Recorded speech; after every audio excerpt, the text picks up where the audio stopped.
Welcome to hotel institute by Arzoo Khan. কেমন আছেন আপনারা?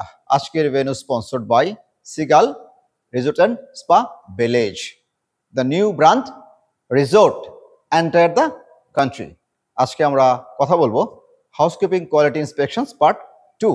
জানতে হলে কি শুনতে হবে, সাথেই থাকুন। Quality inspection score is a systematic evaluation of hotel rooms and public areas based on cleanliness, maintenance and setup. Housekeeper inspection সম্পূর্ণ করার পর প্রাপ্ত সংখ্যাগত ফলাফলের ভিত্তিতে একটি স্কোর প্রদান করেন, যা হোটেলের প্রিমিসেসের পরিষ্কার পরিচ্ছন্নতার মান কোন লেভেলে রয়েছে তা নির্ধারণ করে। ইন্সপেকশন স্কোর বের করতে হলে যে তথ্যগুলো জানা প্রয়োজন: cleanliness, hotel rooms, public areas, back house ভালোভাবে পরিদর্শন করতে হবে। Maintenance, furnitures, air quality, fragrance ভালোভাবে পরিদর্শন করতে হবে। Decor, linen, amenities, toiletries and equipments ভালোভাবে পরিদর্শন করতে হবে।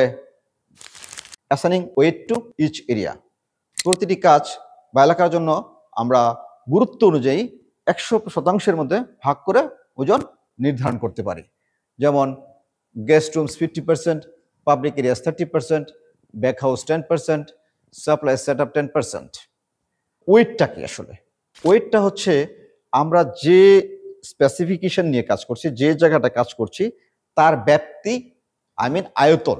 যেরকম হোটেলে যেহেতু রুম ডিভিশনটাতে অনেক বড়, একটা হোটেলে সাধারণত ম্যাক্সিমাম রেভিনিউ আসে রুম ডিভিশন থেকে, রুমের উপর প্রেশারটা থাকে, সেই জন্য আমরা কি করছি, গেস্ট রুমকে 50% দিচ্ছি, পাবলিক এরিয়া 30%। সো আমরা ওজনটাকে বুঝতে পারছি, যেটার পরিধি বড়, স্ট্রাকচার বড়, সেটার কাজের পরিধিও বড়, তার ওজন বা ওয়েট অনেক বেশি। অ্যাসাইনিং স্কোর, হোটেলের পরিষ্কার পরিচ্ছন্নতার মান কোন স্তর রয়েছে তা আমরা স্কোরিং করার মাধ্যমে কি করতে পারি, নির্ণয় করতে পারি। স্কোরিংটা 1 থেকে 10 বা 1 থেকে 100 মধ্যে হতে পারে। সো এটা হয় কি, যে আমাকে একটা কাজ দেওয়া হলো, সেটা পাবলিক এরিয়া হোক, ব্যাক হাউস হোক, কি বলে যে সাপ্লাই চেইন সেট আপ হোক, সেটা আসলে আমরা যে কাজটা করছি তার অ্যাকুরেসি কি, সেই অ্যাকুরেসির উপর ভিত্তি করে আমরা স্কোরিংটা করে থাকি।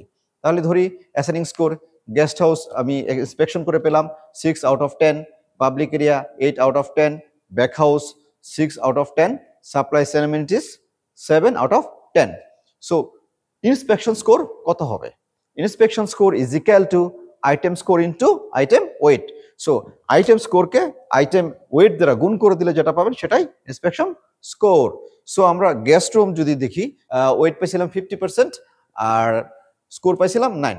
So 9 into 0.50 is equal two 4.5, public areas 8 into 0.30 2.4, back house 6 into 0.10 is equal two 0.6, supply chain set up 7 into 0.10 is equal two 0.7। So এই স্কোরটাকে যদি যোগ করি তাহলে টোটাল স্কোরটা কত দাঁড়ায়? 4.5 plus 2.4 plus 0.6 plus 0.7 is equal two 8.2, which is good. আমরা যদি rate scaling করি তাহলে কি দাঁড়াচ্ছে? 9 to 10 excellent, 8 to 9 good, 7 to 8 average, 0 to 7 poor. So আমাদের inspection score 8.2, which is good. So আমরা quality inspections and quality control নিয়ে অনেক কথা বললাম।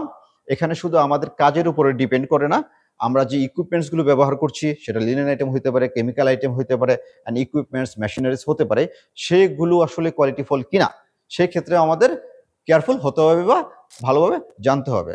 তো আমরা যেটা করতে পারি, আমরা নাইস সলিউশনের প্রোডাক্টগুলো ইউজ করতে পারি, সেটা লিনেন আইটেম হোক, ক্লিনিং আইটেম হোক, ইকুইপমেন্টসগুলো হোক, এবং টয়লেটিস অ্যান্ড অ্যামেনিটিস আমরা ব্যবহার করতে পারি। They are offering very good এবং ইকো ফ্রেন্ডলি প্রোডাক্ট। দেখা হবে পরবর্তী ভিডিওতে। ভালো থাকবেন। Thanks for being with hotel industries by Arzoo Khan.